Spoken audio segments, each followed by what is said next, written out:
Welcome to our channel. Today we how to register with Amazon SageMaker step by step clearly. To get started with registering for Amazon SageMaker, open your web browser. Type in the URL for the AWS Management Console. If you already have an Amazon Web Services account, click on the Sign in to the console button. Enter your email address and password associated with your AWS account. If you do not have an account, click on the Create a new AWS account link to begin the registration process. Provide the required information, including your account name and email address. Follow the prompts to set up your password. Fill in your contact information, including your full name and phone number. Once you have completed the form, click Continue. You will be asked to select a support plan. Choose the plan that best fits your needs or opt for the free tier. Enter your payment information, including a credit or debit card. Amazon may require a phone verification, so be ready to receive a call or text. After completing payment, review the details and confirm your account. Now, navigate back to the AWS Management Console.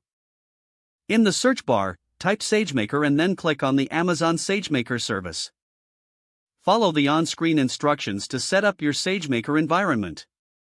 You will be directed to the SageMaker dashboard. From here, you can start creating your machine learning models. Explore the various tools and features available within SageMaker. Once you are comfortable, you can begin building and training your models.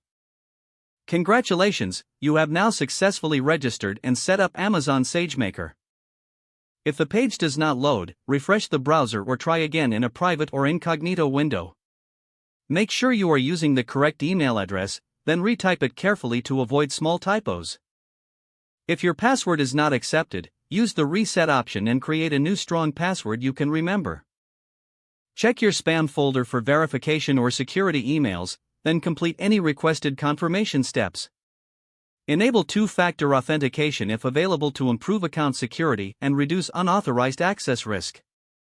After signing in, review your profile details so your contact information and settings are accurate and current.